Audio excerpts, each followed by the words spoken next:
Bom, que bom que nós podemos estar juntos novamente. Eu quero desculpar a ausência de alguns irmãos talvez vão se conectar meio atrasados, porque estão aí, como se diz, atorados no trânsito, né?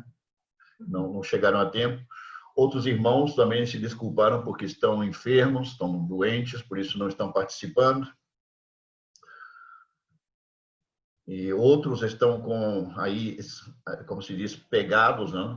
Travados no seu trabalho também, ainda não puderam soltar o trabalho para poder estar com a gente.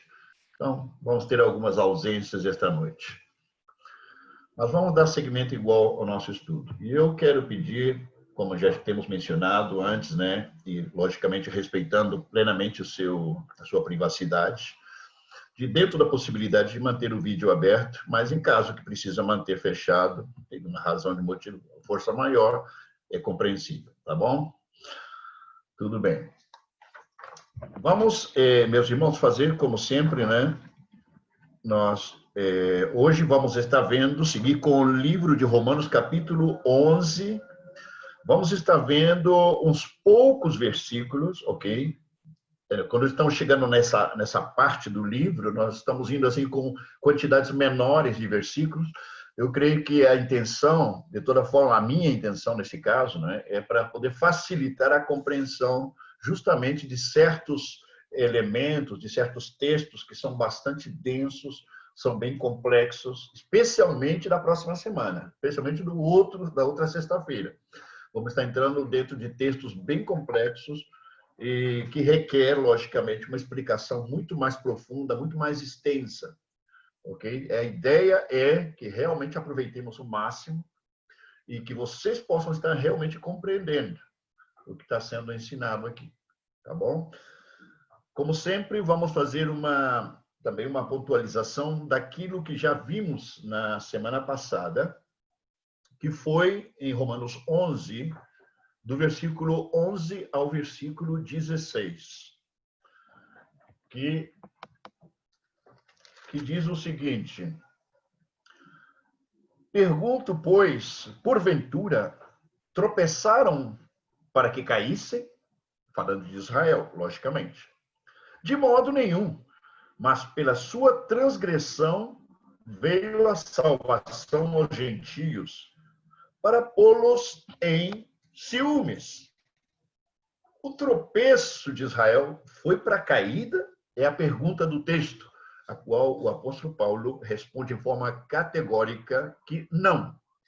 O tropeço deles não foi para uma queda definitiva.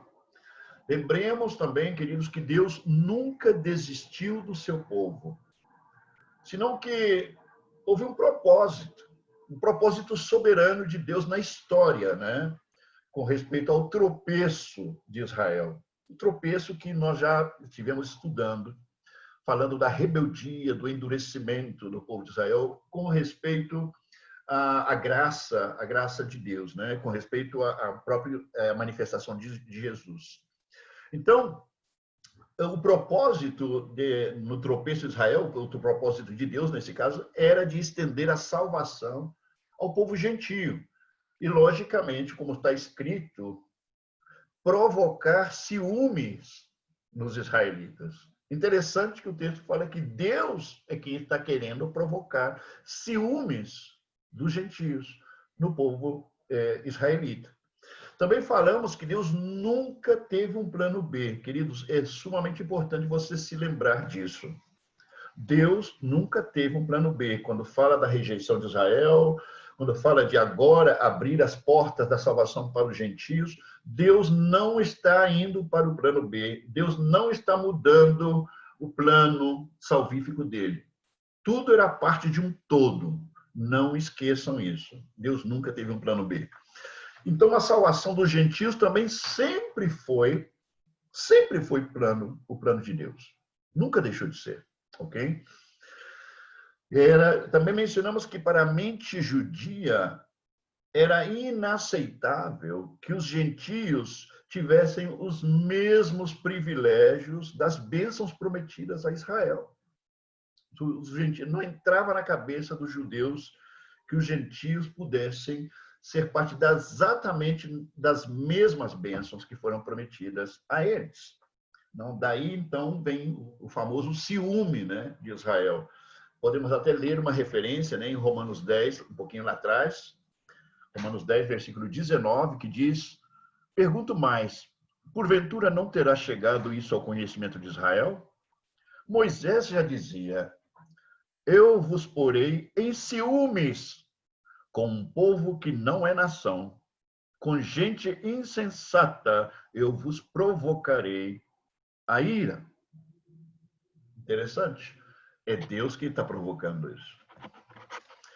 Lá no versículo 12, falamos também da condição dos gentios que queriam conhecer a Deus antes da famosa queda, né, do povo de Israel, antes da rejeição de Israel.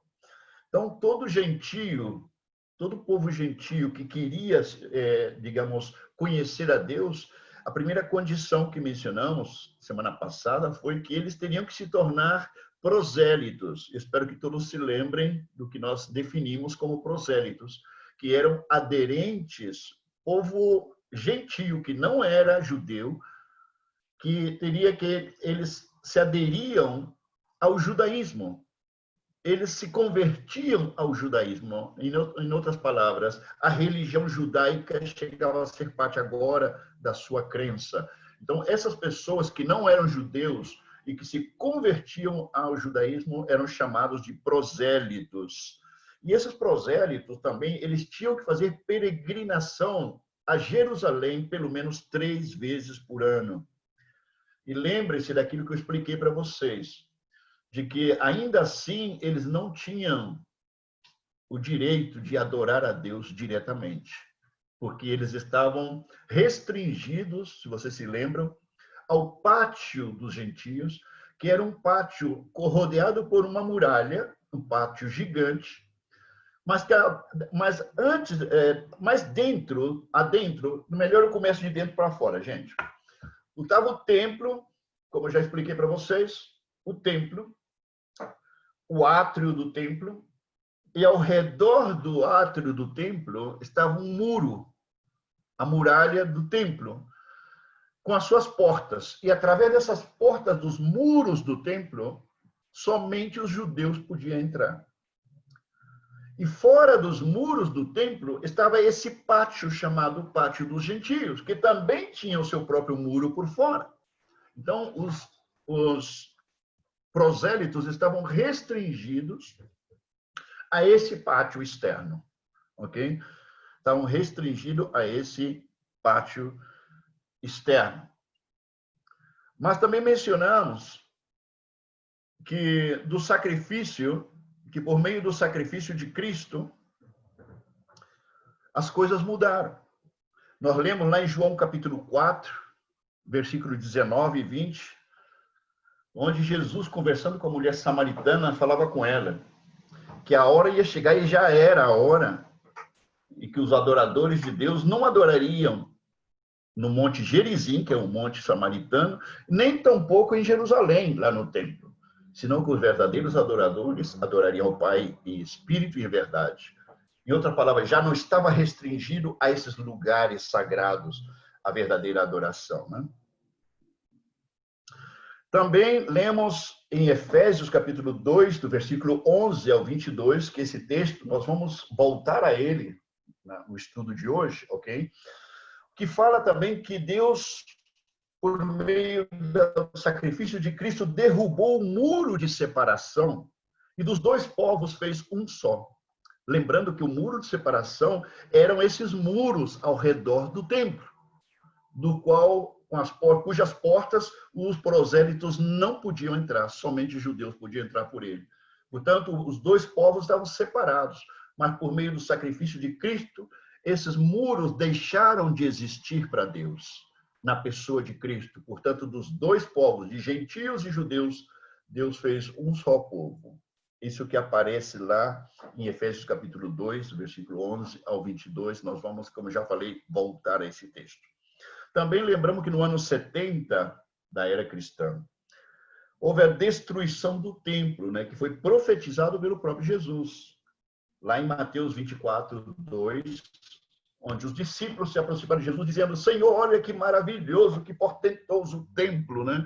E Jesus chega para eles e diz que não ficaria pedra sobre pedra que não seria derrubada.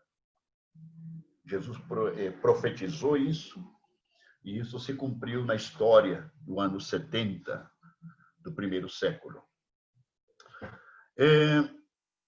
Nós vimos também que a rejeição dos judeus, essa rejeição deles foi convertida, olha bem, em uma riqueza espiritual para os gentios,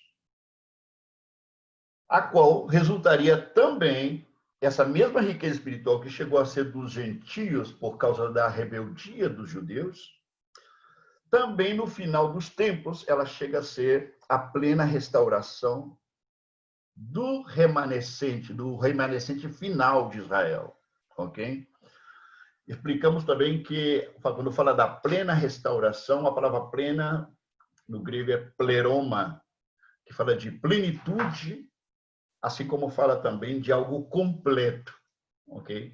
A plena restauração está falando de algo completo.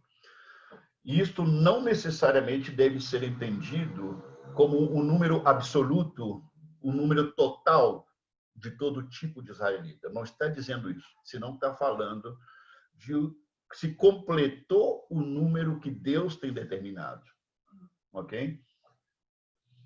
Eu falo isso a propósito do versículo 26, que a gente vai estudar na próxima semana, onde diz que todo Israel seria salvo. Lá no versículo 13 e 14, mencionamos também que a igreja de Roma ela foi constituída de judeus e de gentios. Tanto assim que lá no capítulo 7 de Romanos, versículo 1, o apóstolo Paulo diz que ele se dirige àqueles que conhecem a lei, portanto, falando dos judeus que estavam na igreja de Roma. E Paulo aqui, nesse texto de versículo 13 e 14, ele repreende os gentios. A razão pela qual ele repreende, curiosamente, aparece lá no versículo 20, né? Lá do capítulo 11, que diz o seguinte: bem, pela sua incredulidade, a incredulidade dos judeus, foram quebradas as ramas, né? Tu, porém, mediante a fé, estás firmes. Não te ensoberbeças, mas teme. O problema é que os gentios da igreja de Roma, é bom a gente até escutar essas coisas, né? Saber essas coisas, que havia problemas nas igrejas primitivas. As igrejas primitivas tinham problemas, não problemas menores. De repente, até os problemas nossos hoje ficam pequenos em comparação, em alguns casos.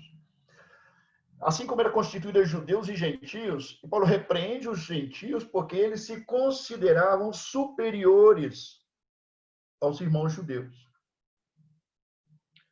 Com certeza, a participação de gentios ou de romanos na igreja de Roma era muito maior, era muito mais massiva que a participação dos judeus. Lembrando também que os judeus convertidos a Cristo, naquela época, eles eram absolutamente perseguidos e desprezados pelo seu próprio povo, os próprios judeus que seguiam no judaísmo. Havia um desprezo total a qualquer judeu que se converteria a Cristo, logicamente. Então, se juntou aqui a fome com a vontade de comer, né? E os gentios... Agora, lembrei também para vocês, na semana passada, de que esses gentios da igreja de Roma, a igreja de Roma era constituída não por pessoas, digamos, pessoas do baixo clero, pessoas, digamos, do extrato social baixo. Havia muita influência de cristãos de alcurnia, né? Cristãos de classe social alta, cristãos preparados, né? Pessoas preparadas eram parte da igreja de Roma. Isso, logicamente, contribuía para esse desprezo para com os irmãos judeus, que também, pela sua vez, os judeus também não deixavam de criar e de gerar problemas dentro da igreja. Não? pela aquela antiga manha que eles tinham de sempre trazer o tema da lei, sempre trazer as crenças, sempre trazer os rituais, né, judaicos para ser parte daquela nova aliança. E isso gerava problema permanentemente. Ok? Isso também temos lá, aparece isso lá no capítulo 7 de Romanos, do versículo 4 ao 6, o apóstolo Paulo está aí se dirigindo aos judeus, colocando eles no lugar com respeito à problemática essa da lei, com respeito dentro do contexto da igreja. Lá no versículo 15, a rejeição temporal de Deus sobre os judeus. Quando falamos da rejeição temporal de Deus sobre os judeus, nós temos que lembrar Mateus 21, 43, onde diz o texto que Jesus se dirigindo aos fariseus, aos doutores da lei, ele dizendo para eles que o reino é tirado deles. O reino é tirado deles e é entregue a um povo, a outro povo que estaria produzindo frutos correspondentes ao reino de Cristo. Logicamente, fazendo referência aos gentios. Então, a rejeição temporal de Deus sobre os judeus possibilitou, como diz o texto, a reconciliação com o mundo. Mas, queridos, nós não podemos ser literalistas em certas expressões. O que quero dizer com isso? Quando diz que possibilitou a reconciliação com o mundo, nós deixamos claro que não se refere a cada pessoa neste mundo, ok? Senão que somente aos eleitos de Deus, eleitos pela soberana graça de Deus, das trevas para a luz, dentre os gentios, para o reino de Cristo. O que você e eu já sabemos que a grande maioria nunca receberá esse chamado de Deus. A grande maioria jamais será escolhida, será eleita pela graça de Deus. Estamos falando das pessoas do mundo, né? Dos gentios. Da mesma forma, querido, essa mesma eleição por graça que tem sido repetida durante o nosso estudo, essa mesma eleição por graça, na mesma forma, nos mesmos termos dos gentios, essa reconciliação com Israel também se dá nos mesmos termos. Que estamos falando, então, do remanescente, ou dos remanescentes de Israel, através de toda a história. E não se está falando de cada israelita. É sumamente importante você lembrar disso. O texto não está falando de cada israelita, somente daqueles que serão eleitos pela graça soberana de Deus a ser considerado o verdadeiro povo de Deus, como verdadeiro descendente de Abraão, segundo a promessa. Lembrando que somente os filhos da promessa são verdadeiramente filhos de Deus, somente os filhos da promessa, que são os da fé de Abraão, que são os da fé de Cristo, que são justificados pela fé, seja judeu ou seja gentio. Somente esses são verdadeiros filhos de Abraão, somente esses são os verdadeiros descendentes de Abraão, segundo o que está escrito, o que nos ensina o livro de Romanos, ok? O verdadeiro povo de Deus. Portanto, não se refere a qualquer gentio ou a qualquer israelita.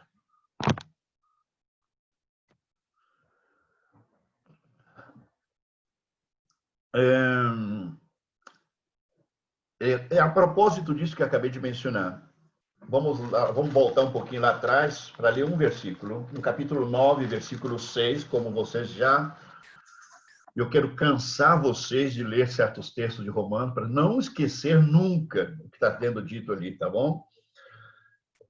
Capítulo 9, versículo 6 diz: não pensemos que a palavra de Deus haja falhado. Está falando da promessa feita a Israel, ok? Porque nem todos os de Israel são de fato israelitas. Nem por serem descendentes de Abraão são todos seus filhos. Mas em Isaque será chamada a tua descendência. Isto é, estes filhos de Deus não são propriamente os da carne, mas devem ser considerados como descendência os filhos da promessa. Nunca esqueçam desse texto. Grava aí diante de vocês, né? Romanos 9, do 6 ao 8. Insisto e repito, insisto e com certeza vou seguir repetindo para vocês isso, porque existe muita confusão no tema. Não todo gentio será povo de Deus, como você bem sabe. Assim também, não todo israelita será verdadeiramente considerado israelita para Deus. Não é considerado necessariamente todo israelita, não é considerado necessariamente povo de Deus, senão somente aqueles que foram alcançados soberanamente pela graça de Deus. Versículo 16, perdão, ainda antes do versículo 16. A aceitação e restabelecimento do remanescente de Israel, como já falamos, será nos mesmos termos que os gentios. E quais são esses termos? Justificação pela fé. Não importa, queridos, aqui não tem que ver que as promessas sobre Israel vão fazer deles, vão ter uma vantagem especial com respeito à salvação. Não.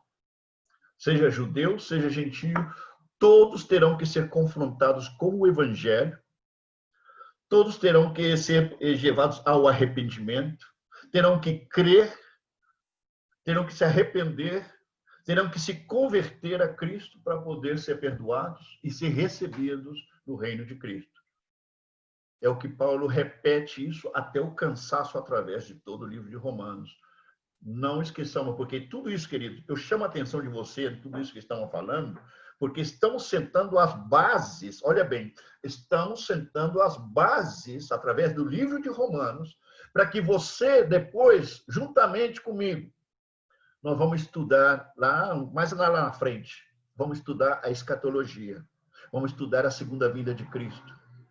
Vamos estudar, porque a base que coloca Romanos é sumamente importante. Porque, eu já mencionei isso para vocês, as crenças que existem hoje com respeito à segunda vinda de Cristo são pura heresia. A grande maioria das crenças são puras heresias, que estão completamente em oposição ao que os evangelhos ensinam.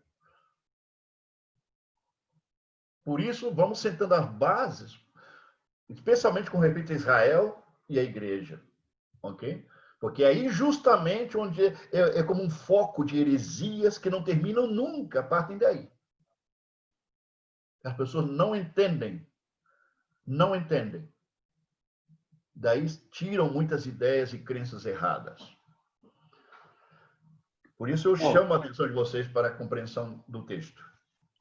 Paulo, Tiago, pode falar.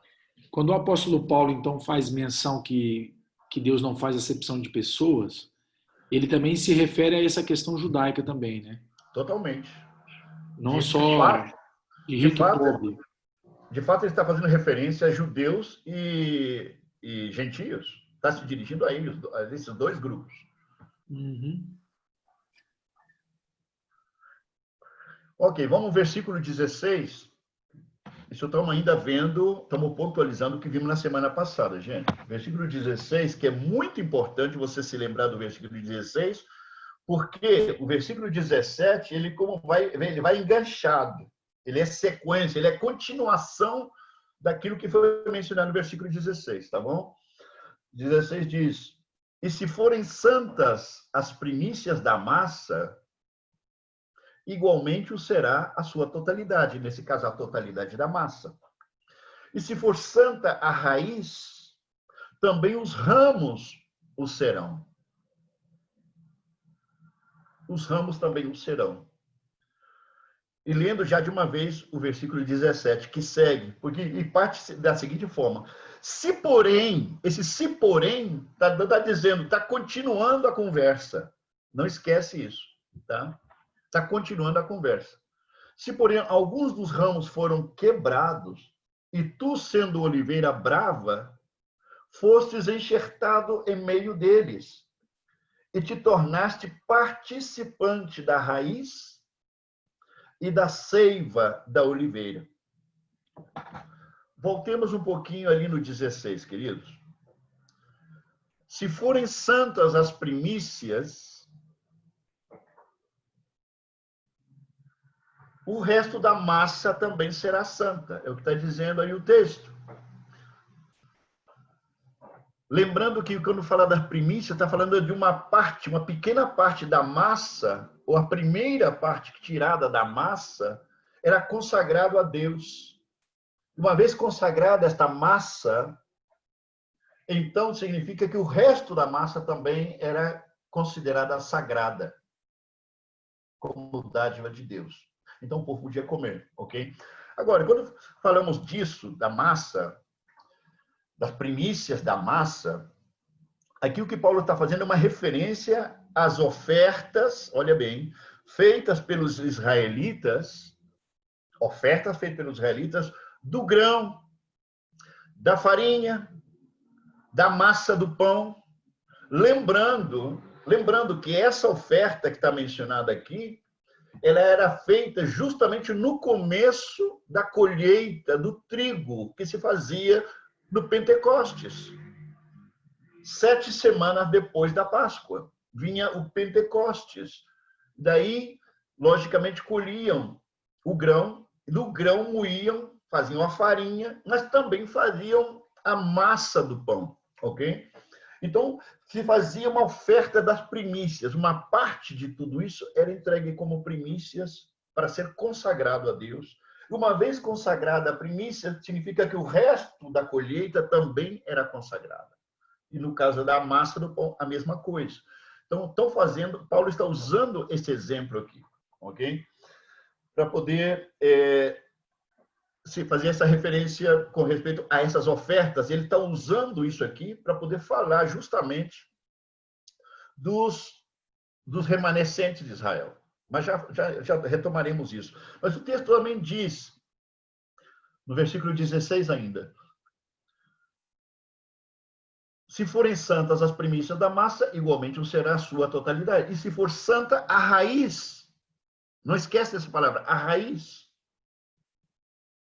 também os ramos o serão. Os ramos da árvore. Não está mencionando qual árvore, mas com certeza, como o versículo 17 está conectado, está falando da árvore da oliveira. Espero que todo mundo saiba o que é a oliveira. Oliveira é a que produz azeitona, ok? É a que produz azeitona. Dessa oferta que o povo de Israel fazia, nós tomamos a referência ali do Números, capítulo 15, versículo 17 a 21, onde está explicado essa oferta que se fazia das primícias para serem consagradas. Quando os israelitas consagravam as primícias a Deus por meio delas, então a colheita do grãos, como já mencionei, também ficava consagrada a Deus. Agora, presta atenção no que eu vou falar para vocês. Presta atenção, por favor, que aqui temos um ponto importantíssimo. Geralmente, quando eu preparo esses estudos, eu trabalho sobre o texto bíblico. Eu já mencionei para alguns de vocês, tenho como umas 15 Bíblias aqui, pelo menos em 4 ou 5 idiomas diferentes. Tenho pelo menos as 2 versões que existem do texto grego, também o texto hebreu. Então, eu me dedico muito a pesquisar, a investigar e confirmar, logicamente, o sentido do texto.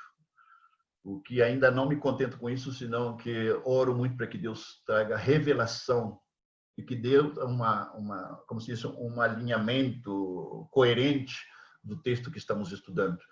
Mas uma vez feito isso, eu busco outra referência. A referência que eu busco também, queridos, é ver que dizem todos os comentaristas bíblicos que estão de voga, todos aqueles que estão mais conhecidos, o que eles dizem sobre, que comentário, que opinião tem eles sobre esse texto, ok?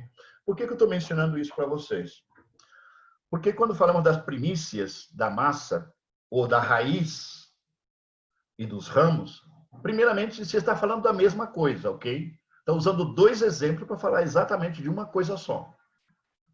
que nesse caso é uma referência que está fazendo aos remanescentes convertidos de Israel.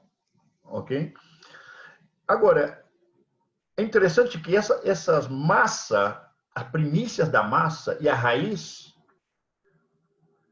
dentro do contexto de que estamos estudando, estão, na verdade, fazendo referência à pessoa de Abraão, de Isaac e de Jacó, e também dos primeiros convertidos em Jerusalém. Lembrando que a primeira igreja foi constituída de judeus. A igreja primitiva, originalmente, foi constituída de puros judeus. Ok? Então, o que tem a opinião comum de todos os comentaristas bíblicos é que essas primícias da massa e a raiz que santifica e que consagra os ramos também está fazendo referência a Abraão, Isaac e Jacó. Tomando em conta o versículo 28. Eles utilizam o versículo 28 como referência. Por quê? Porque diz o seguinte: quanto ao evangelho, são eles inimigos por vossa causa, falando dos gentios. Quanto, porém, à eleição, amados por causa dos patriarcas. Sobre esse versículo é que busca uma referência para afirmar que essas primícias são referências aos patriarcas em primeiro lugar e também aos primeiros convertidos em Jerusalém. As primícias. É interessante que não estão falando somente da massa, mas estão falando aqui também da oliveira. Se a raiz é santa, também os ramos serão santos. Quando faz essa referência a Abraão, Isaac e Jacó, é pelo seguinte, porque nós sabemos que a figura emblemática que nós temos no Antigo Testamento, que é a referência por excelência da fé cristã, é justamente Abraão. Abraão é chamado o pai da fé. E ele é o pai de todos nós, tanto de judeus como de gentios. Por que ele é considerado pai tanto dos judeus como gentios? Por quê? Porque Abraão ele foi justificado pela fé. Ele foi justificado pela fé. Então, Deus começa a contar dali.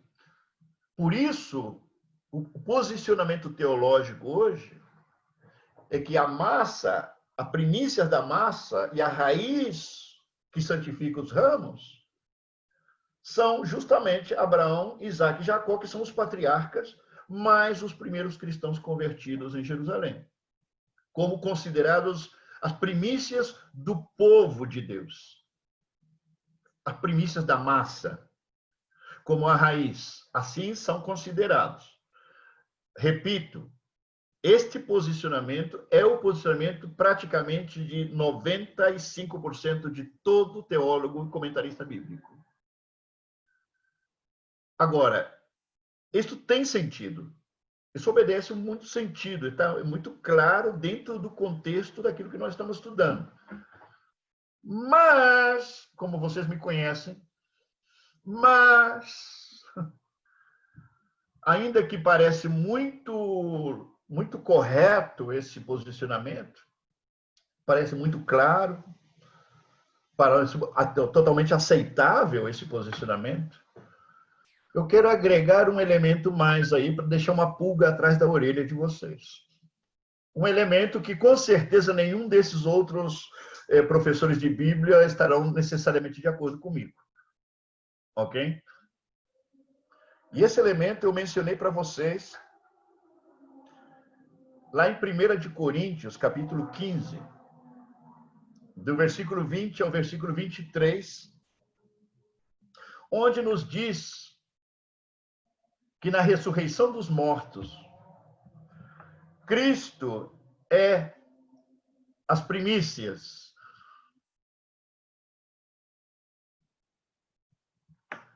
Cristo é as primícias. Depois, os que são de Cristo, entende? Virão na ressurreição final. Aqueles que são de Cristo virão na ressurreição final. Mas é interessante que o texto faz referência a Cristo como as primícias, ok? Ponha isso aí entre parênteses, ok? Esse comentário extra que estou fazendo para vocês. Com isso eu não estou desmerecendo, tampouco estou anulando o primeiro comentário, no qual quase todos os teólogos consideram que Abraão, Isaac e Jacó, os primeiros cristãos, são a primícia do povo de Deus. E não deixa de ser, ok? Não deixa de ser a primícia, porque eles são os primeiros. Não deixa de ser. Mas considera também este outro elemento. E vocês, à medida que avançamos no texto de hoje, vocês vão entender por que eu faço esse comentário.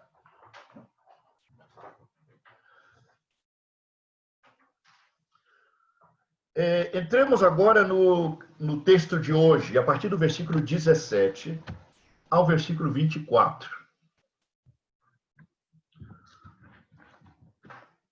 Diz o seguinte: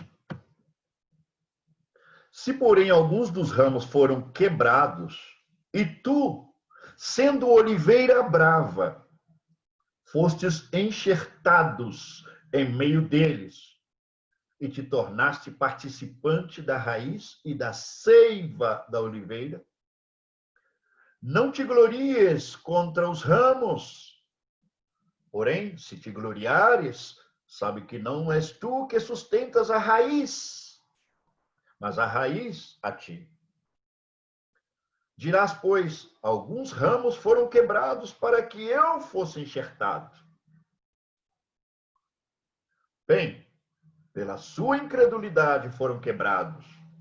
Tu, porém, mediante a fé, estás firme.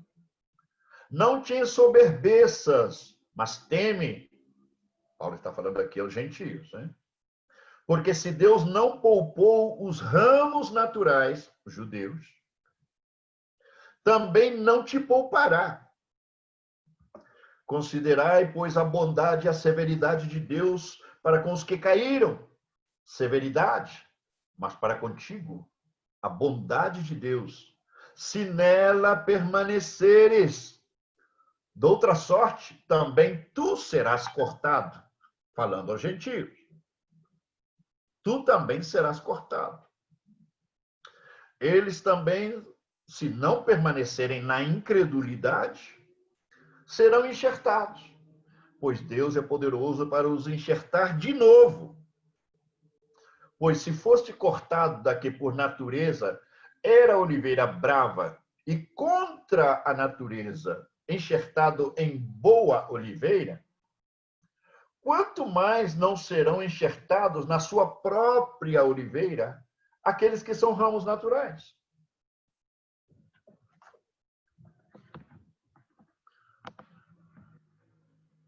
Parece que o tema é agricultura, né?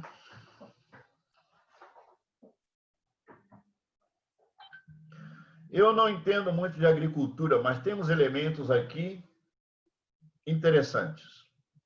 Os que entendem aí podem intervir depois e me corrigir se eu falo alguma besteira da agricultura aqui, tá bom? Primeiro, queridos, já repassamos já o versículo 16, não enfatizando que as primícias são os patriarcas e os primeiros cristãos. De igual maneira, a raiz e os ramos. Estão falando da mesma coisa, porque esse é o contexto que nós vamos dar seguimento. Versículo 17 e 18, que acabei de ler. Disse, se porém alguns dos ramos foram quebrados,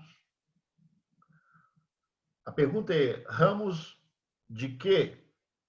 Evidentemente da oliveira. Ramos da oliveira. Nós já falamos, já mencionamos que o posicionamento geral que existe hoje com respeito à oliveira, ainda que eu tenha meus poréns no tema, mas o posicionamento geral da oliveira hoje, que essa oliveira é o povo de Israel. Esse é o posicionamento geral.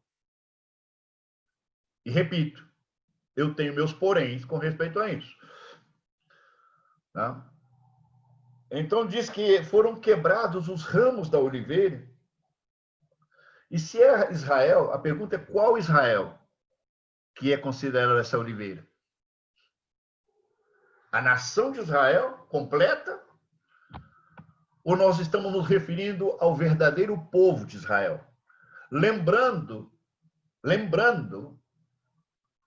que não todo israelita é de Israel. Nós já falamos disso na semana passada. Quando falamos do verdadeiro povo de Israel, estamos falando dos filhos da promessa. Nós estamos falando da descendência. Uma descendência que está inteiramente alinhada com a justificação pela fé. No qual deixa fora não somente uma infinidade de gentios, senão também como uma grande maioria de judeus ficam por fora. Portanto, estamos falando do povo verdadeiro de Deus, os verdadeiros filhos de Abraão, como já falamos, os verdadeiros filhos da promessa. Esse é o Israel que é considerado a oliveira, segundo esse posicionamento e dentro do contexto que nós estamos estudando, tá bom? Não é difícil, queridos, ver que todo esse texto é uma metáfora, não? Lógico. Entendem? Todos entendem a ideia de uma metáfora?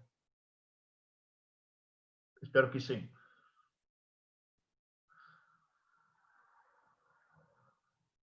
Ok. É como alguém diria, não, eu estou com uma fome de leão, né? Logicamente, é para enfatizar a força, o tamanho da fome que eu tenho, né? Então, é para poder explicar o tamanho, para dar a ideia do tamanho da fome que eu tenho. Então, isso é uma metáfora. Da mesma forma, falamos, por exemplo, essa pessoa tem uma vontade de ferro, quer dizer, tem uma vontade muito forte. Estão usando a palavra ferro como metáfora, entende? Para poder significar outra coisa. Ok? Então, esse texto que nós estamos estudando é uma metáfora. Não deixa de ser. Para se referir, logicamente, ao Israel de Deus, como já falamos, ao verdadeiro povo de Deus, ao remanescente, à verdadeira descendência de Abraão, que não é segundo a carne, não segundo a promessa. Agora, vamos ver pelo menos 2 textos no Antigo Testamento que faz referência, olha bem, que faz referência a que Israel, o Israel de Deus, gente, espero não ter sido chato com vocês nisso. Quando falo de Israel de Deus, não estou falando da totalidade da nação de Israel. Estou falando do verdadeiro povo de Deus. Ok? Vamos ver 2 textos no Antigo Testamento que faz referência ao fato de que Israel de Deus é a oliveira. Eu vou pedir a ajuda de vocês para ler esses textos aí. Alguém pode ler para mim Jeremias capítulo 11, do versículo 16 e 17, por favor. Quem vai ler para mim esse texto? Quem vai ler o texto? Ok, Pedro vai ler o texto de Jeremias 11, 16 a 17. E necessito que alguém mais leia para mim Oséias capítulo 14. Ok, Tiago. Oséias 14, do versículo 5 ao 7. Esses 2 textos estão falando que a oliveira é o povo de Deus, mas lembre-se, o verdadeiro povo de Deus.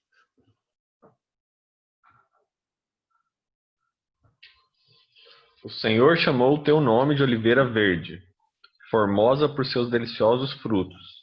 Mas agora a voz de um grande tumulto acendeu fogo ao redor dela, e se quebraram seus ramos.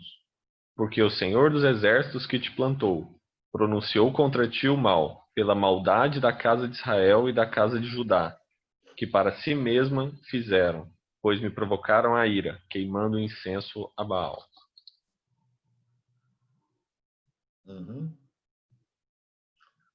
Oséias, leia, por favor, Tiago. 14, né, Paulo? Oséias 14, do versículo 5 ao 7. Eu serei para Israel como o orvalho. Ele florescerá como o lírio e lançará suas raízes como o Líbano. E estender-se-ão aos seus galhos, e a sua glória será como a da oliveira, e sua fragrância como a do Líbano. Voltarão os que habitam debaixo da sua sombra, serão vivificados como o trigo, e florescerão como a vide, e a sua memória será como o vinho do Líbano. É interessante que esses dois textos, eles indicam com bastante claridade, não é, que a oliveira é o povo, o Israel de Deus. É o Israel de Deus. Quando falo Israel de Deus, estamos falando dos remanescentes do povo de Israel, que são a verdadeira descendência, os verdadeiros filhos da promessa dada a Abraão. Ok? Então, é o remanescente. Quando o texto, no versículo 17, nos fala também dos ramos quebrados, queridos, isso nos está falando da apostasia, do endurecimento e da rebeldia da grande maioria dos israelitas, esses ramos quebrados. É a apostasia e endurecimento da grande maioria. E os ramos da oliveira brava, que nesse caso é a oliveira silvestre, né? Que não é a oliveira boa, não é a oliveira cultivada, senão da oliveira brava, essa que nasce, digamos, ao léu, né? Os ramos da oliveira brava são os gentios, que são enxertados na oliveira boa, na oliveira verde, na oliveira cultivada. São os gentios, os ramos da oliveira brava. Eu quero ler com vocês um texto que, queridos, é um texto extremamente rico em significado e conteúdo com o assunto que estamos tratando aqui. Está lá em Efésios, capítulo 2, Efésios 2, do versículo 11 até o versículo 22. Eu vou dar o tempo de ler esse texto, porque é um texto que dá muita claridade ao que nós estamos falando aqui. Tá? Versículo 11 do capítulo 2 de Efésios. Portanto, lembrai-vos de que outrora vós, gentios na carne, chamados incircuncisão por aqueles que se intitulavam circuncisos na carne, por mãos humanas, naquele tempo estavais sem Cristo, separados da comunidade de Israel e estranhos às alianças da promessa, não tendo esperança e sem Deus no mundo.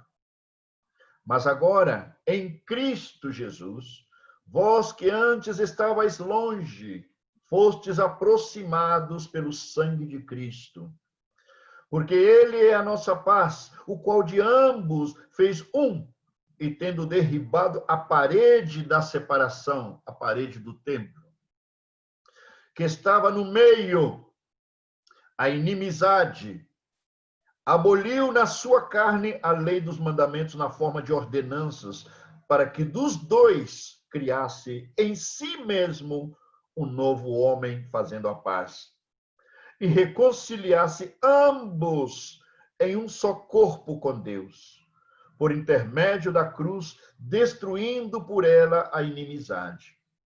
E vindo, evangelizou paz a vós outros que estavais longe, e paz também aos que estavam perto, porque por ele ambos temos acesso ao Pai em um espírito.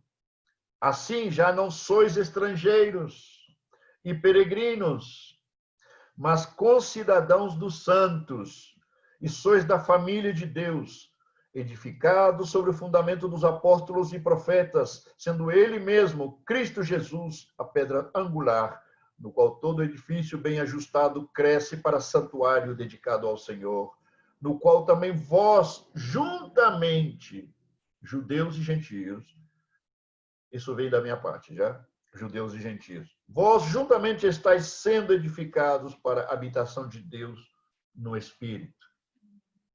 Esse texto, querido, é sumamente rico em explicação de tudo aquilo que eu venho falando com vocês ultimamente.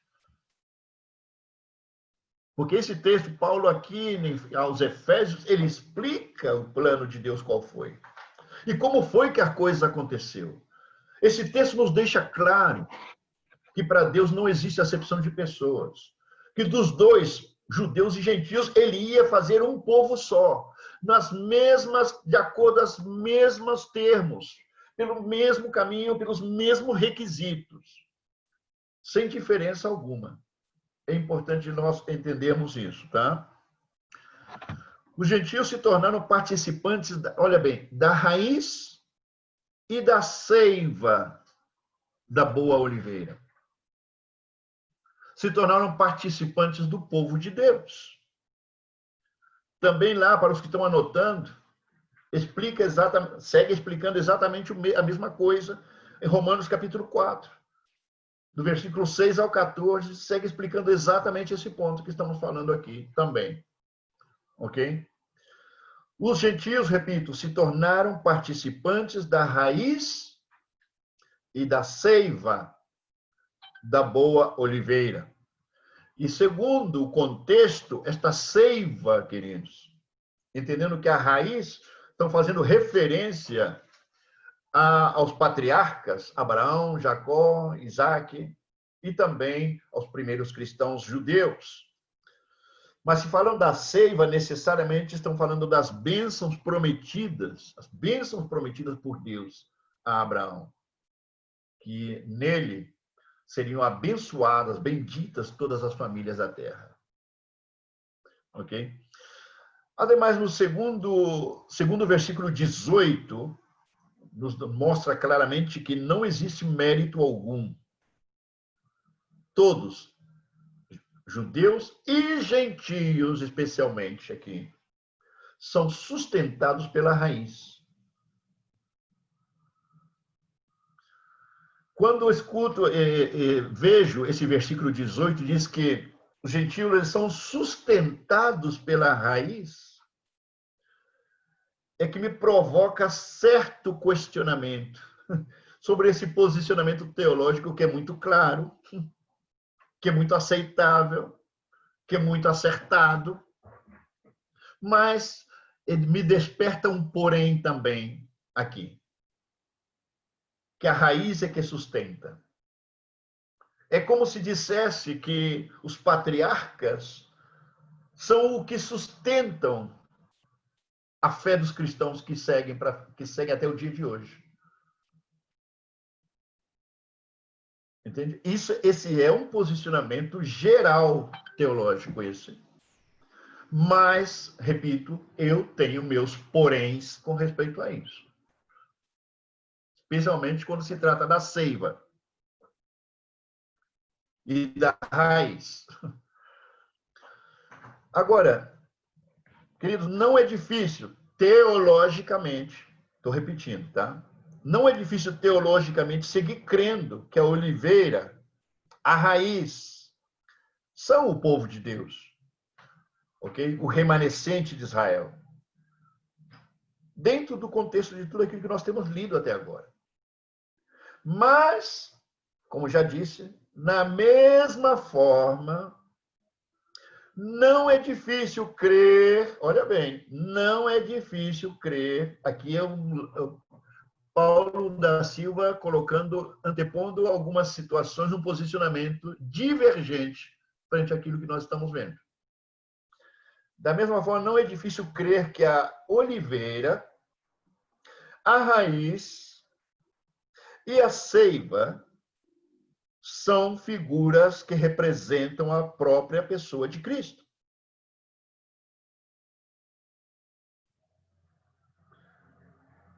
Espero que me estejam entendendo.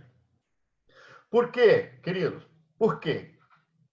Porque desde Abraão, através de todos os remanescentes de Israel, os primeiros cristãos judeus, e até o dia de hoje, os cristãos gentios, são o povo de Deus.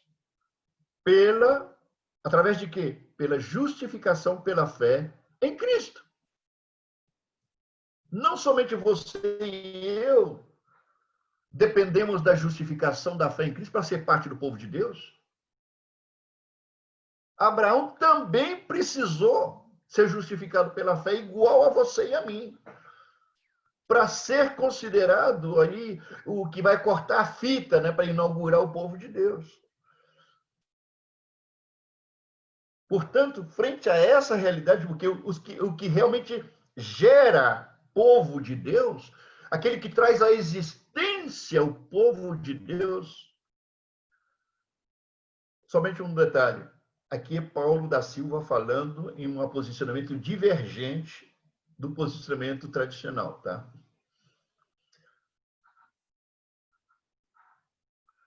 Tanto Abraão, Isaac e Jacó e todos os cristãos até o dia de hoje. Todos fomos gerados pela fé em Cristo. Alguém dirá, mas Abraão também? Abraão também. Abraão também. O texto que nós acabamos de ler em Efésios capítulo 2,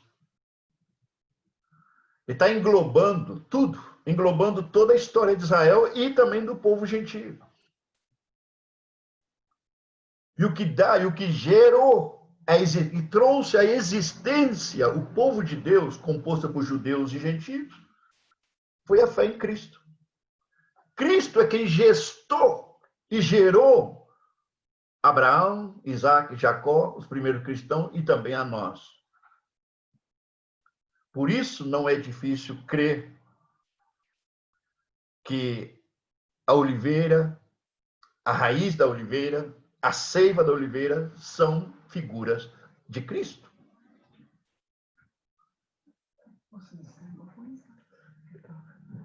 Não foi um momento. Paulo. Paulo. Jesus Cristo, quando ele transpira gotas de sangue, ele estava na Monte da Oliveira. E lá também conhecido como Monte da Prensa. Jesus Cristo estava sendo prensado. Do azeite, né? Getsemane significa prensa do azeite, a prensa do óleo, né? Mas tem que ver, Marcos, tem que ver. Mas aqui o foco, o que eu estou dando um posicionamento divergente é no ponto em que não é considerado hoje, pela teologia, geralmente, não é considerado isso que eu estou falando para vocês, tá bom? Eu quero deixar claro isso. É um posicionamento pessoal meu, que também, com certeza, devem haver alguns professores de Bíblia que também podem estar pensando algo parecido.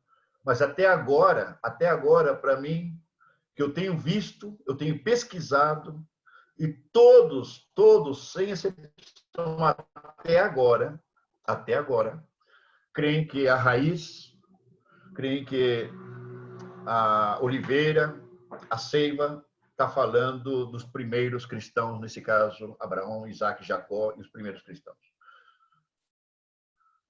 Alguém mais quer fazer algum comentário antes de eu seguir?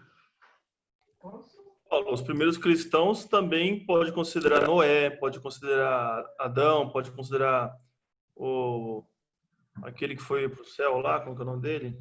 O bisavô de Noé? Enoque. Né, Paulo? Porque todos foram chamados de justos por Deus. Então, creram em Cristo do mesmo termo que nós. Não deixa de ser, Marcos. Só que essa figura da oliveira me faz imediatamente pensar na figura da videira, em João 14, né? Onde Cristo é a videira e nós somos os ramos. Então, tem muita semelhança. Se Cristo é a oliveira também, é outra figura para explicar uma coisa parecida, não é? De toda forma, são dois tipos de árvores diferentes. Já estamos falando da oliveira, mas não, evidentemente é uma boa referência pensar na videira, né, que produz uvas, no qual Jesus falou que ele era a videira. Ele era a videira e que nós éramos os ramos. É interessante considerar esta comparação pela afirmação que Jesus faz dele mesmo com a videira e que nós somos os ramos da videira. Enquanto que lá atrás, a oliveira é considerada como se Abraão, Isaac e Jacó, os primeiros cristãos, que eles e o povo de Israel que foi justificado pela fé, que eles eram a oliveira. E aí onde eu entro com a minha divergência no posicionamento tradicional, ok? Eu entro com essa divergência para deixar, como já falei, uma pulga atrás da sua orelha, mas você coloca essa divergência aí entre parênteses para que você considere quando esteja lendo todo esse material, tá bom? Insisto, eu não quero menosprezar o posicionamento tradicional da teologia com respeito ao tema, mas eu queria deixar esse detalhe que eu mencionei para vocês. Vamos seguir falando por que eu vejo que é desta forma. Ok? Em João, lá em João capítulo 8, do versículo 56 ao 58, Jesus está aqui em pleno embate com os fariseus. Não, onde eles diziam que nós somos descendentes de Abraão, que somos filhos de Abraão, e Jesus fala para ele, vocês são filhos do diabo. Jesus fala com ele, Satanás é o pai de vocês. Disse, se vocês fossem filhos de Abraão, vocês saberiam quem eu sou. Em outra palavra, Jesus aqui, nesse texto, eu acho que vale até a pena ler, né? Vale a pena ler o texto. Alguém pode ler aí? Por favor, bem rapidinho. É João capítulo 8, versículo 56 ao 58.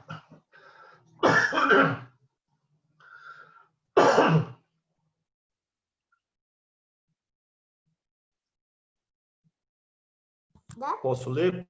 Pode ler, Marcos. Abraão, vosso pai, exultou por ver o meu dia, e viu-o e alegrou-se.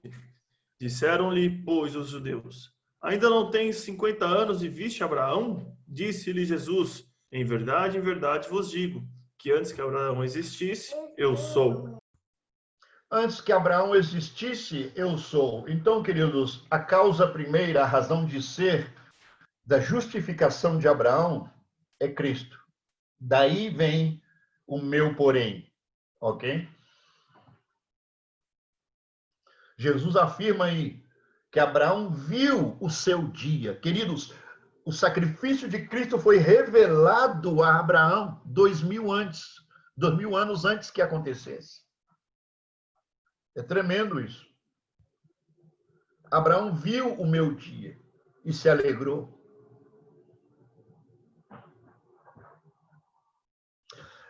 Agora, interessante, eu sigo no porém meu, ok? Eu sigo no meu questionamento, ok? Para que vocês entendam por que eu estou questionando, por que estou questionando o posicionamento tradicional, em certa medida. Isaías, capítulo 11, versículo 10. Isaías 11:10, o profeta Isaías, ele faz referência, olha bem, a raiz de Isaí, que de Isaí, queridos, na Bíblia, no Antigo Testamento, foi o pai do rei Davi.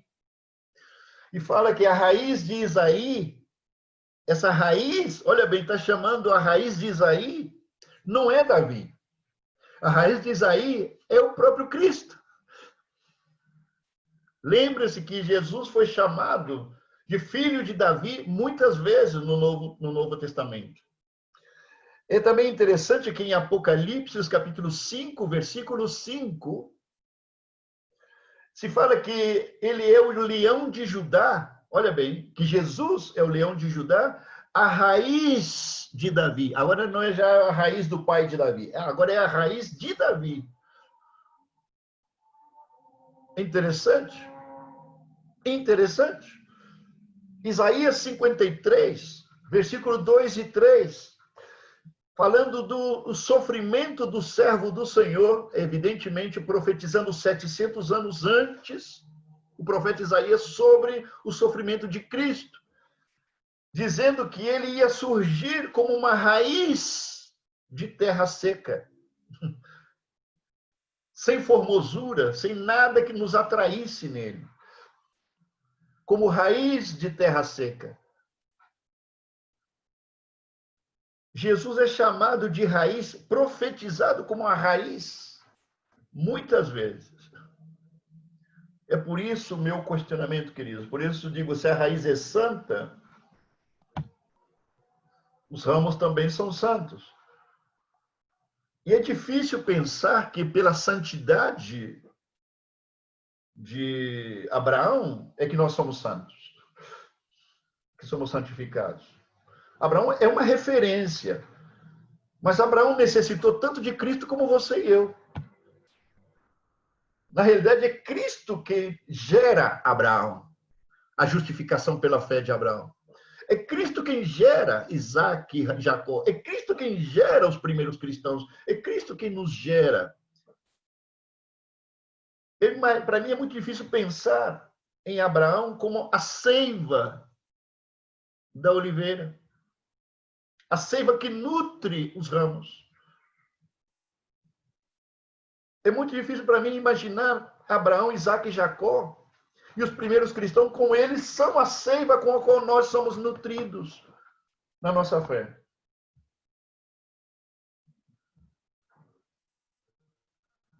Por um lado, insisto, teologicamente é aceitável esse posicionamento que está aí. Mas, queridos, assim como eu também animo você, não deixemos de questionar, de começar a ver outros elementos que são importantes dentro daquilo que nós estamos estudando. Se é revelação, glória a Deus. Se não é, deixa anotadinho aí, até que você receba maior entendimento.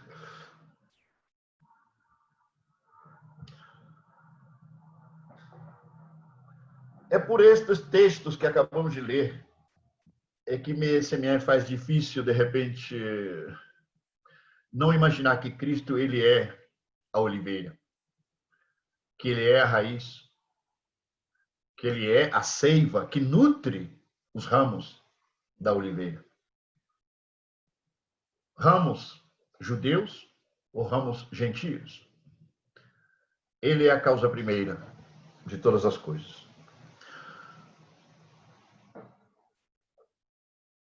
Eu espero que vocês me estejam entendendo meu questionamento, já? Eu não estou necessariamente indo em contra do posicionamento teológico tradicional, porque faz muito sentido o posicionamento teológico tradicional, faz muito sentido dentro do contexto. Tá bom?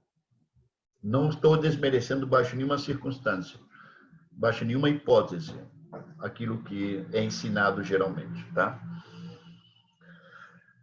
Vamos no versículo 19 e 20. Diz o seguinte: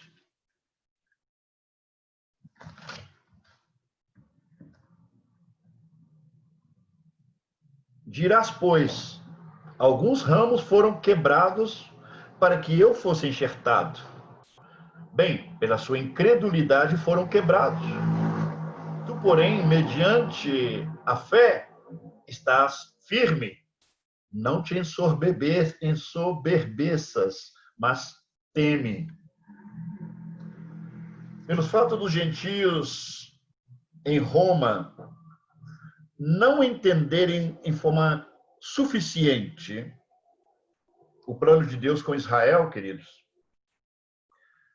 eles pensaram em algum momento que Deus, ao rejeitar os judeus, Deus tomou uma preferência agora pelos gentios.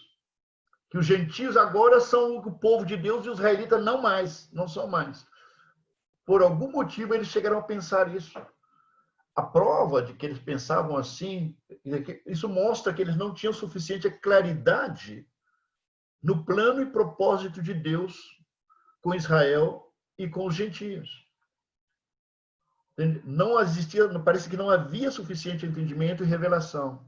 E a prova disso está que o apóstolo Paulo, ele repete esse fato muitas vezes durante todo o livro de Romanos. Que não há acepção de pessoas, que não há isso, que não há aquilo, que os judeus e gentios são um só povo, que Deus chamou os dois, que justificará os dois. Então, Paulo repete muitas vezes isso. Com certeza porque havia uma limitante de entendimento no povo, os gentios da igreja de Roma, né? Pensaram que os gentios agora eram os preferidos, né? O xodó de Deus, no lugar dos israelitas. Daí nós temos, logicamente, vem a advertência que o apóstolo Paulo faz, lá no versículo 20 e 21, onde diz, bem, pela sua incredulidade foram quebrados. Tu, porém, mediante a fé estás firme, não te ensoberbeça, mas teme, porque se Deus não poupou os ramos naturais, também não te poupará. Em outra palavra, cuidado com a soberba. Cuidado por pensar que vocês são mais especiais que os judeus. Cuidado de pensar que vocês agora são os que mandam e Deus cortou os judeus e não tem mais vez para eles. Cuidado pelo orgulho espiritual, porque você se acha melhor. Cuidado com isso. Porque eles foram cortados pela incredulidade deles. Não creram na graça soberana de Deus, como não creram no Messias quando veio. Agora, o Paulo está dizendo, cuidado que vocês, os gentios, os ramos enxertados, os ramos silvestres enxertados, podem ser cortados também. Agora, não é por incredulidade, é por soberba, por orgulho, por altivez, podem ser cortados. É o que Paulo nos está dizendo aqui, advertindo, nesse caso, ao povo gentio. E, queridos, é muito, como eu insisto com vocês, é lindo ver não somente as virtudes não, dos nossos irmãos das igrejas primitivas. Uma das coisas que me fascinam da Bíblia é isso, que eles não escondem nada. Todas as pisadas de bola, todas as besteiras, todos os erros, pecados cometidos por homens e mulheres de Deus na época, o que acontecia dentro das igrejas, deixaram tudo registrado nas Escrituras. Isso é um ânimo para a gente, na verdade. É um ânimo. Vamos ler alguns textos onde Paulo fala, ele está começando a identificar para nós quais eram os tipos de problema que tinham dentro da igreja de Roma. Vamos ler alguns versículos aí. Quem pode fazer? Eu preciso de uma pessoa que possa fazer a leitura. Quem pode ser? O Tiago, pode ler. Você é o Tiago. Abre em Tiago, capítulo 12 de Romanos. Capítulo 12, Tiago. Versículo 3. Depois de ler o versículo 3, você passa para o Romanos 14. No capítulo 14, depois, ok? Aí eu te digo quais são os versículos. Tá. Romanos 12, versículo 3 primeiro. Porque pela graça que me é dada, digo a cada um dentre vós que não pense de si mesmo além do que convém. Antes, pense com moderação, conforme a medida da fé que Deus repartiu a cada um. Olha bem, não tenha mais alto conceito de você mesmo do que você deve ter. Parece que era um problema que estava acontecendo com os gentios em relação aos judeus. Tiago, agora o capítulo 14, do 1 ao 4, por favor. 14. Ora, quanto ao que está enfermo na fé, recebei-o, não em contenda sobre dúvidas, porque um crê que tudo se pode comer e outro que é fraco come legumes. O que come não despreze o que não come, e o que não come não julgue o que come, porque Deus o recebeu por seu. Quem és tu que julgas o servo alheio? Para o seu próprio Senhor ele está em pé ou cai, mas estará firme, porque poderoso é Deus para o firmar. Imagina o probleminha que tinham até de alimentação, querido. Os judeus, com todas as suas restrições alimentícias que tinham pela lei. Imagina aí os romanos, que eram gentios de origem, comendo suas bistecas de porco, quando os judeus não podiam comer porco, ou comendo certas coisas. Então, havia um problema aí que parece que de falta de maturidade espiritual. que não se consideravam entre eles, nesse sentido. Então, estava havendo escândalo pelas coisas que se comia, que era motivo de escândalo para o outro. Imagina, os gentios comiam qualquer coisa, parecia chinês, né? Come qualquer coisa. E os judeus têm um montão de restrição, né? O famoso kosher, que quer dizer tudo alimentos puros, né? Tudo que seja puro, ele chama ele de kosher. Então, imagina, os judeus sempre foram assim, vendo os gentios comendo qualquer coisa na hora dos ágapes, na hora das celebrações, imagina. Na hora das convivências, um manso problema que isso acontecia aí na igreja, né? Lê também, Tiago, do versículo 10 ao 12 também. Não, lê do 10 ao 15 de uma vez. Do 14 também? Do capítulo 14, do versículo 10 ao 15. Mas tu, por que julgas teu irmão? Ou tu também, por que desprezas teu irmão? Pois todos havemos de comparecer ante o tribunal de Cristo.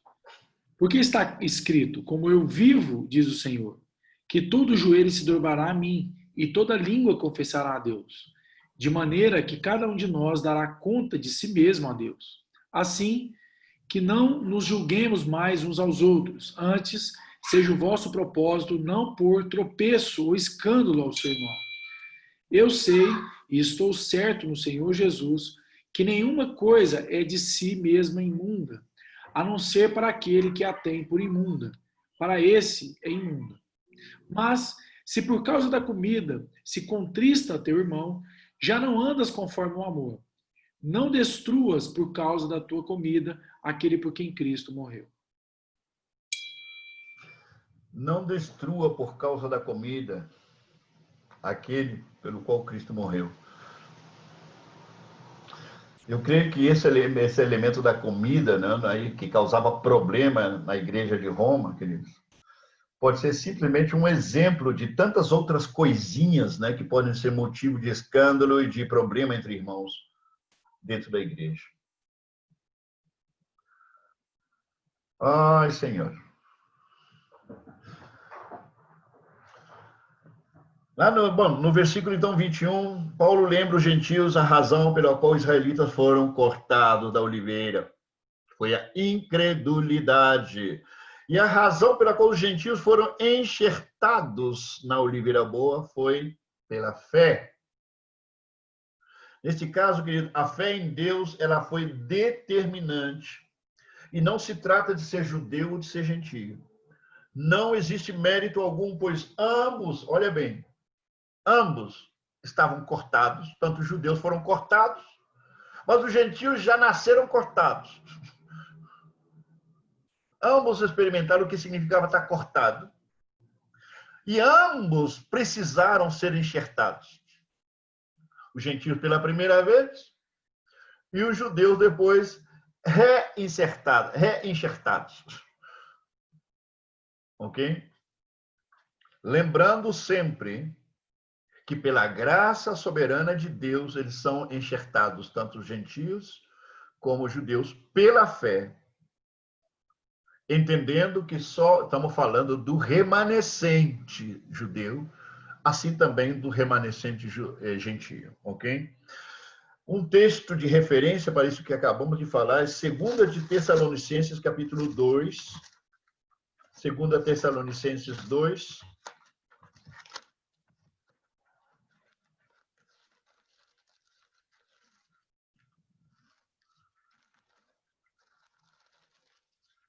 Momentinho, 2 Tessalonicenses 2, versículo 13 e 14.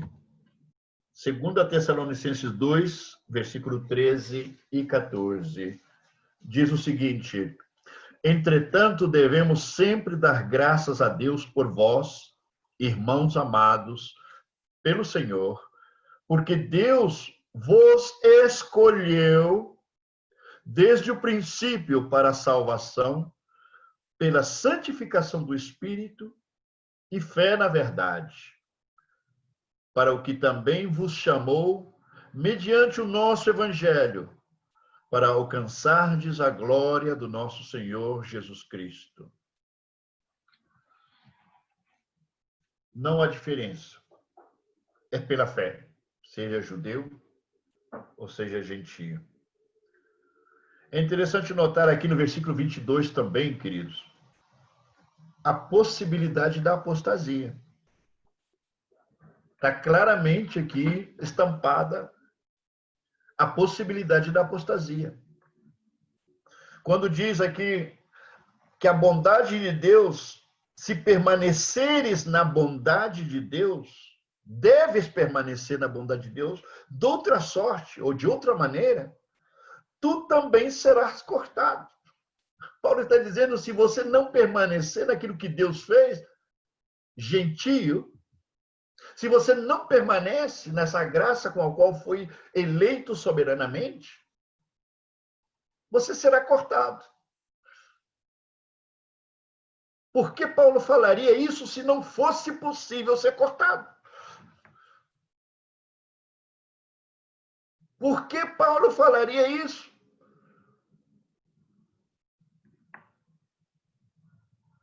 Se não fosse possível ser cortado, ele está mentindo, então.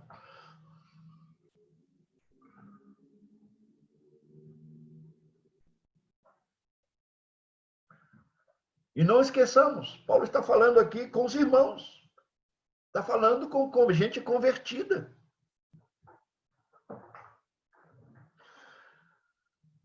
E vamos para terminar, versículo 23, 24.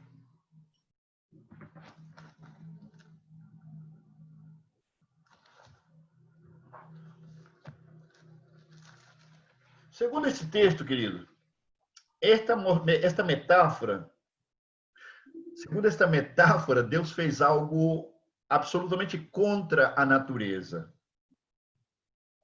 Eu falei com vocês lá no começo, né? Eu não entendo de agricultura, por isso, se alguém que entende aí, precisa me corrigir, com toda a liberdade, faça. Tá?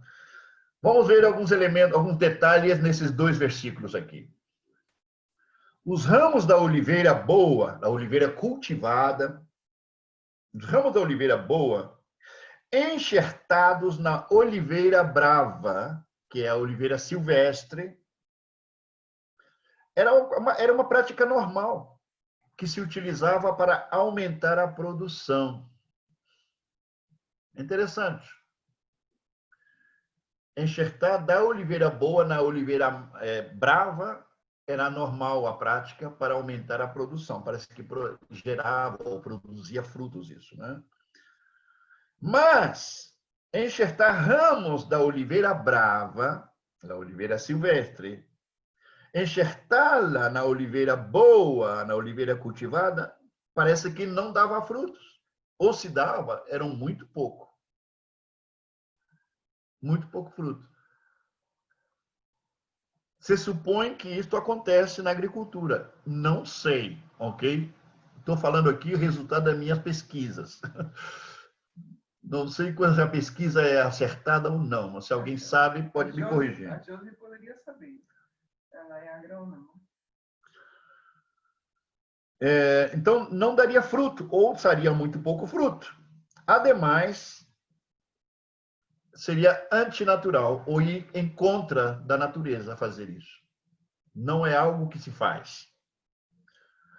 Josi, você sabe alguma coisa sobre isso?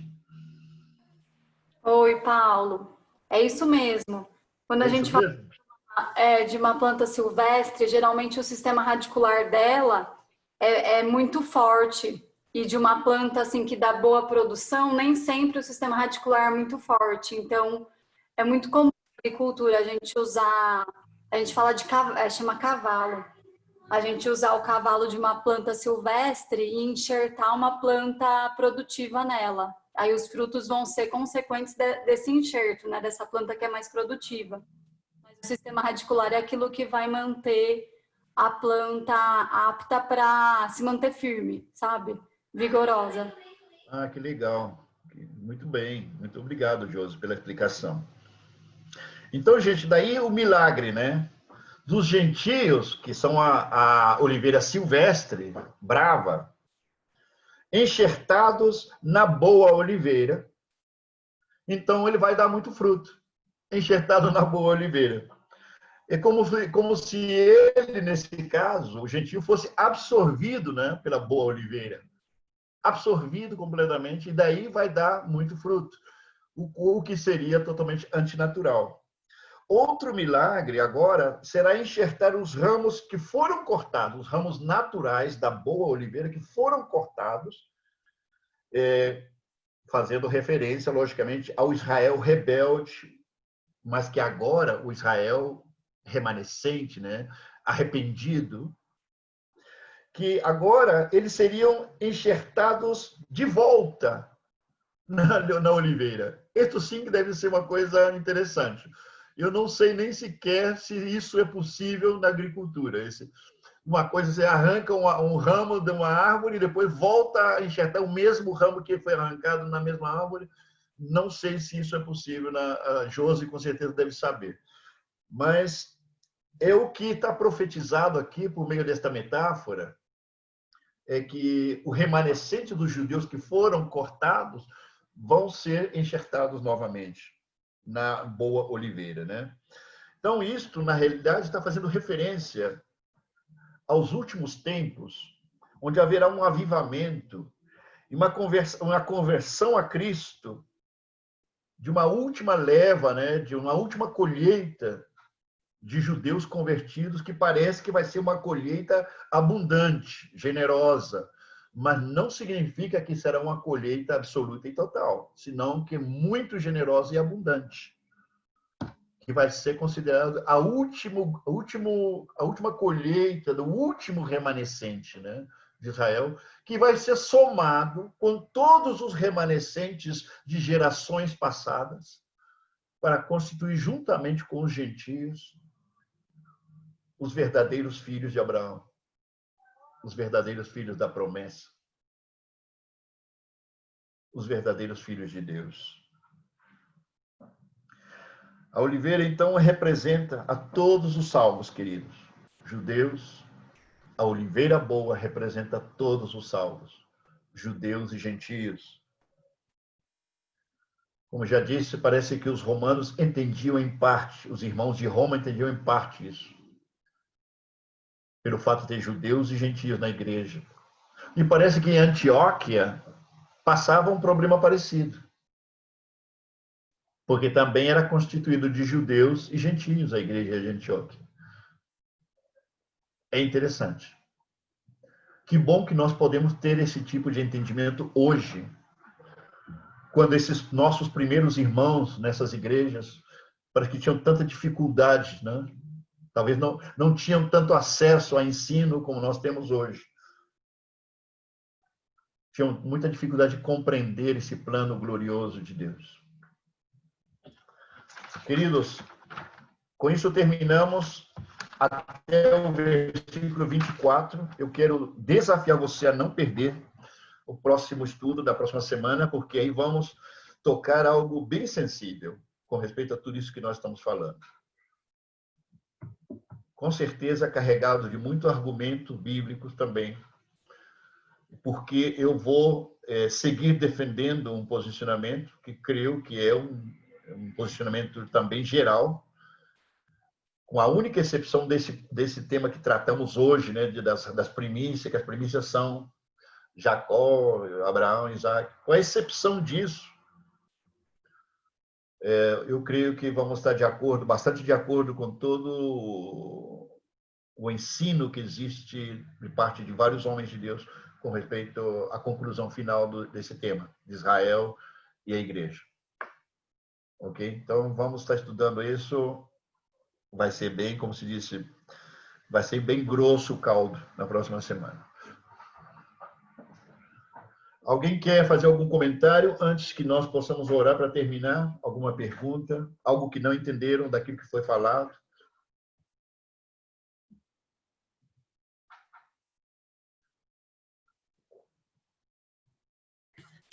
Bom, estava pensando aqui que o senhor falou sobre a oliveira não ser necessariamente apontando a Israel. Pensando bem, se a gente olhar a figura de Israel, é a figura da igreja. E quem é a cabeça da igreja é Cristo. Então, a raiz da igreja é Cristo. Então, a raiz de Israel é Cristo. Então, aponta para Cristo diretamente, né? A origem é dele. Né? É difícil imaginar de outra maneira, sabe? Ainda que poderia ser aceitável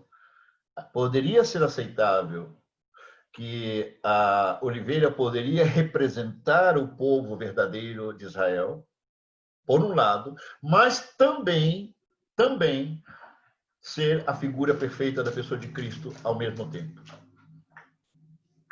Paulo, Eu não vejo contradição nestas duas possibilidades. Paulo, assim como o Marcos colocou, eu percebo que tudo isso parte por não conhecer a identidade de Cristo, né? Porque os judeus não têm ideia de quem é Cristo, né? E talvez já não entender quem ele é, entender então se ele é videiro ou não, aí é mais desafiador, né? Com certeza, com certeza.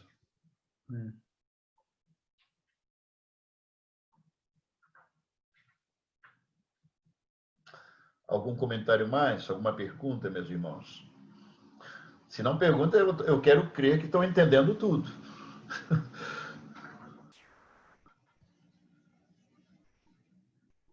Paulo, eu tenho uma dúvida que eu acho que não é tão relacionada assim ao tema. Se não for, você achar melhor responder em outro momento, fica à vontade. Mas é porque nas cartas de Paulo a gente vê sempre conflitos assim entre os judeus e os gentios em termos de hábitos muito arraigados assim dos judeus, que mesmo eles se tornando cristãos, né, de fato, eles permaneciam com esses hábitos muito arraigados. E isso às vezes cria um pouco de conflito em mim, porque considerando que eles se tornaram novas criaturas, né, parte agora do remanescente de fato de Israel, não era para eles terem deixado esses hábitos alimentares e esses rituais e tudo mais? Era para terem deixado, Ana. Era para terem deixado e tinham razão de sobra para poder deixar, pelo fato que eles mesmos, os judeus convertidos, eles eram rejeitados pelo seu próprio povo. Os judeus que permaneciam no judaísmo rejeitavam os que eram convertidos, consideravam como hereges, consideravam como uma seita. De fato, eram chamados de seita, os primeiros cristãos. Entende? Então, agora é interessante, surgem muitas situações no próprio Novo Testamento. Aí no livro de Atos, nós encontramos uma série de situações interessantes, de erros, olha bem, erros cometidos pelos apóstolos. Eu não estou me lembrando de citar exatamente no versículo 21 de Atos. Olha bem, o caldeirão estava que ardia, que fervia, da parte dos judeus em contra da flamante nova igreja que tinha surgido em Jerusalém. O negócio, a hostilidade estava assim ardendo, estava muito forte. Mas era uma coisa interessante que acontecia, é que todos os judeus convertidos, nesse caso os discípulos de Cristo, eles seguiam participando das atividades do templo judeu. Eles seguiam participando das festividades, da Páscoa, seguiam participando da festa dos tabernáculos.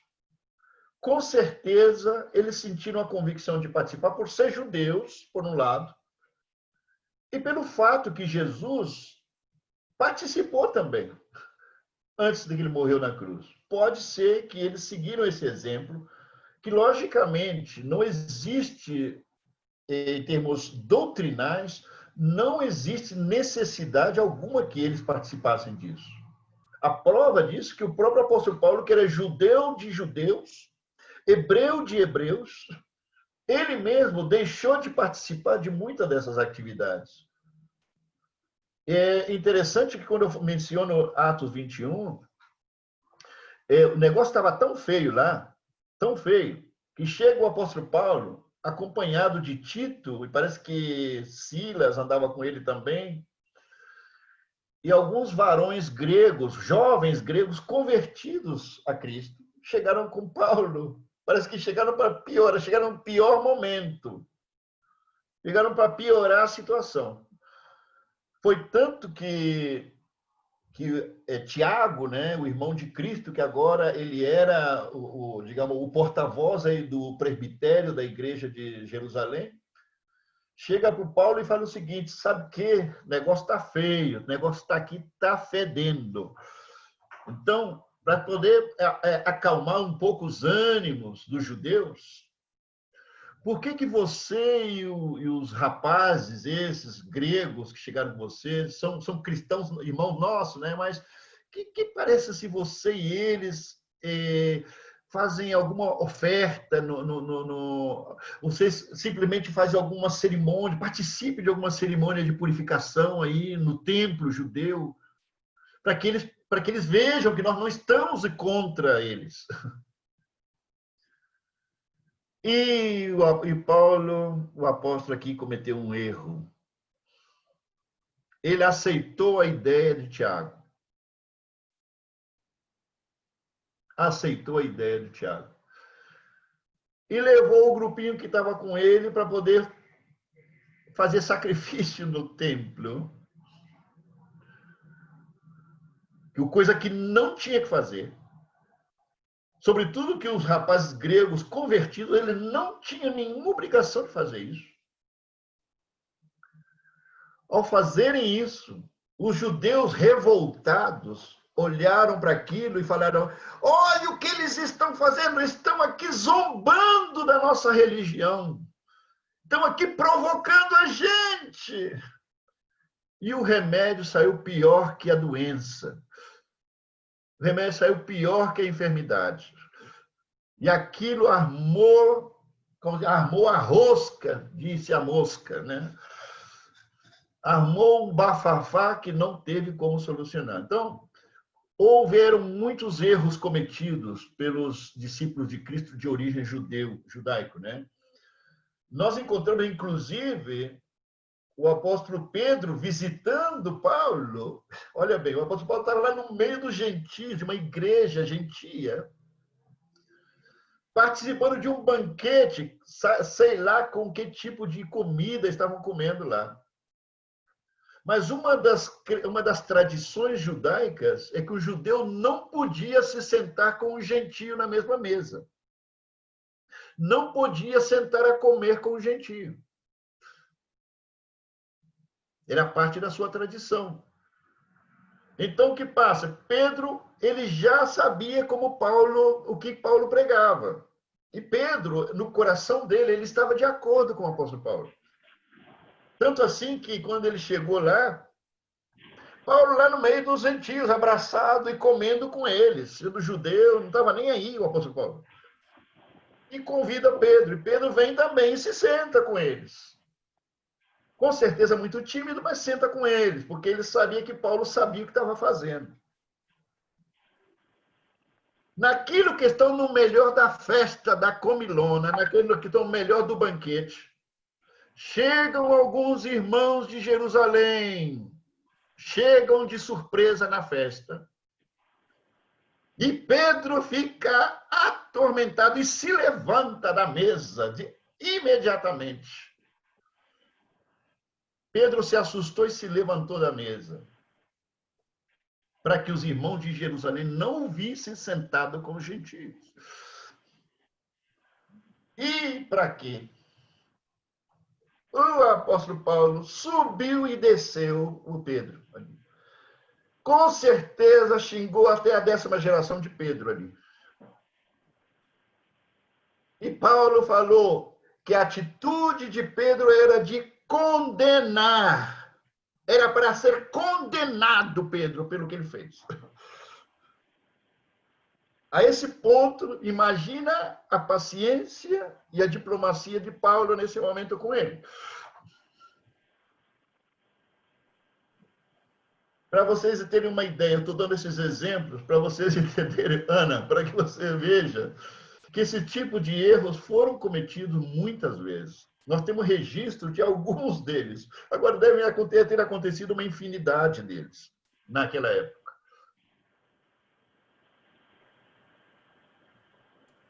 Paulo, tomando de carona a pergunta da Ana, também me surgiu essa mesma dúvida. aquele consenso que os apóstolos tiveram de se conter a moralidade sexual, de não comer carne sufocada e mais alguma coisa. O que o senhor acha disso, Paulo? Porque os apóstolos cometeram muitos erros descritos na Bíblia mesmo. Aquele, por exemplo, de escolher um apóstolo pela sorte, que depois nunca mais aparece. Esses aí que o senhor falou. O que o senhor acha desse consenso? Bom, eu não quero comparar as duas situações, não, Marcos, porque não sabemos o que passou com Matias, né? Depois que escolheram ele com o Urim e Tumim, lançando sortes.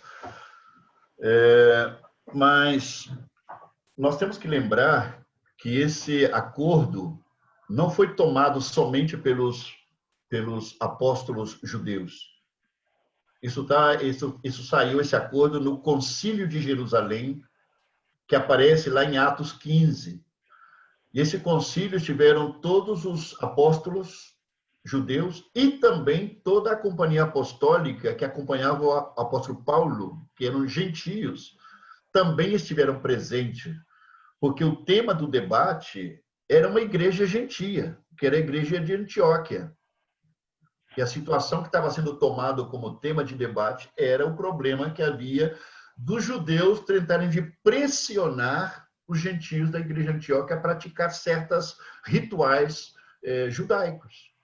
Esse foi o motivo do concílio. E aí é interessante quando nós vemos o resultado desse concílio, foi que o porta-voz, outra vez, nesse caso era Tiago, né, o porta-voz dessa reunião, que mostra que eles passaram muito tempo em oração, passaram muito tempo em tempo para ouvir a Deus.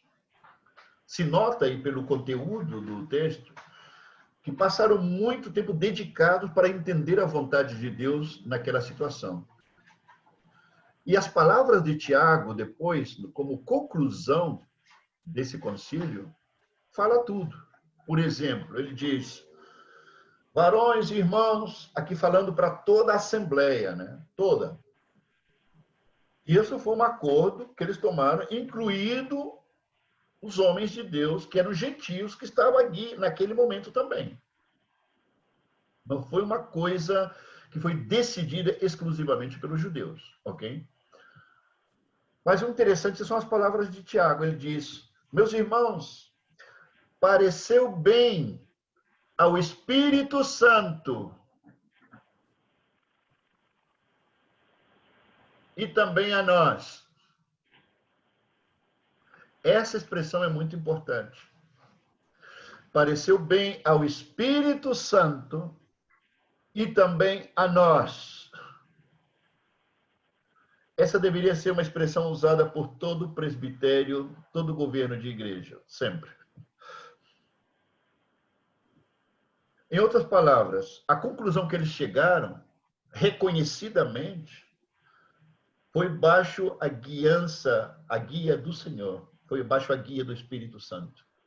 E a conclusão que o Espírito Santo, segundo eles, falou, foi a seguinte: que não se colocaria mais nenhuma carga ritualista judaica sobre os povos, sobre os irmãos gentios. Com a única exceção de 4 coisas.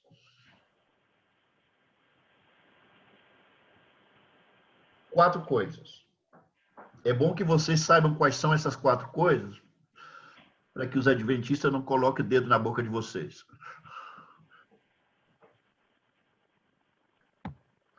Diz que não comer comida sacrificada aos ídolos, porque era uma prática muito comum na época. Não comer comida sacrificada aos ídolos. Segundo, guardar-se da fornicação. Fornicação se traduz, queridos, como pecado sexual. Isto é um verdadeiro leque, ok? A palavra fornicação é um verdadeiro leque, porque pecados sexuais podem ser vários tipos. Guardar-se de pecado sexual é o segundo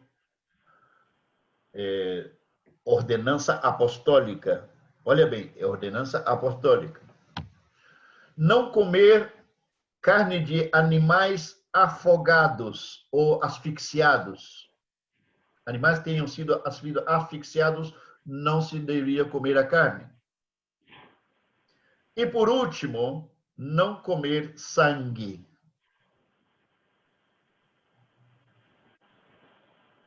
Essa instrução, eu creio, queridos, que nós como cristãos deveríamos guardar. Devemos esquecer por um momento que o fato que os judeus mesmo, cristãos, cometeram vários erros. Mas esse acordo e a afirmação que faz o Tiago, nesse caso, falando que isso foi a instrução que receberam do Espírito Santo, do qual eles estiveram de acordo, e que não se podia colocar nenhuma outra carga, nenhuma outra, como circuncisão, guardar sábado, guardar não sei que coisa mais, não comer carne de porco, que seja, sabe, qualquer outra coisa. Nada mais se podia exigir dos irmãos que eram gentios. Somente essas 4 coisas, ok? Não comer sacrificado aos ídolos, guardar-se da fornicação, não comer animais afogados, nem comer sangue. 4 coisas. Isso é tudo o que os apóstolos comunicaram para a igreja dos gentios, que não deveriam praticar. Nada mais. Qualquer outra prática feita pela igreja gentia, de costumes judeus, queridos, é uma aberração que atenta contra a instrução apostólica e, supostamente, nós cremos que a palavra de Deus é verdadeira nisso, que isso foi a orientação dada pelo próprio Espírito Santo aos apóstolos.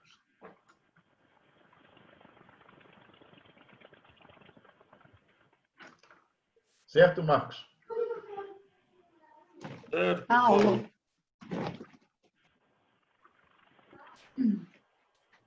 Paulo, em relação à pergunta da Aninha, tem alguma relação com o processo de santificação em relação ao processo de renovação da mente? Com Talvez... certeza, Josi. Com certeza o Pedro, que nós vemos aí sendo esculachado pelo Paulo, com certeza lá na frente ele já não tinha mais nenhum problema com respeito a isso. Obrigada, Paulo.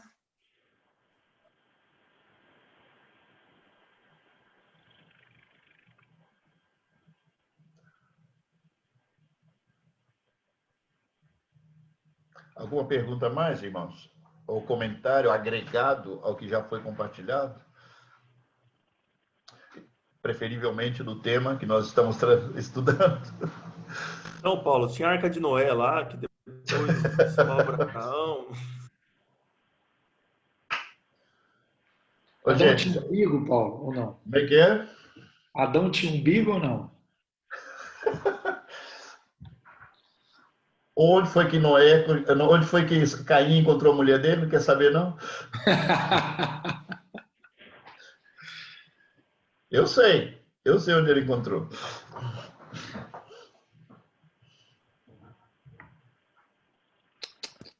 Como que a girafa e o elefante entrou na arca? Baixando a cabeça. Em sinal de reverência.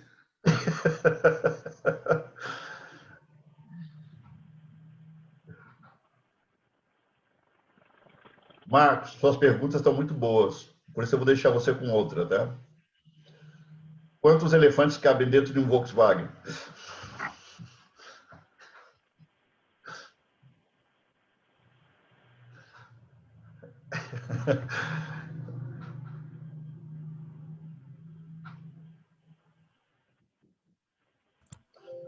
Eu desisto, Paulo. Não vou nem tentar.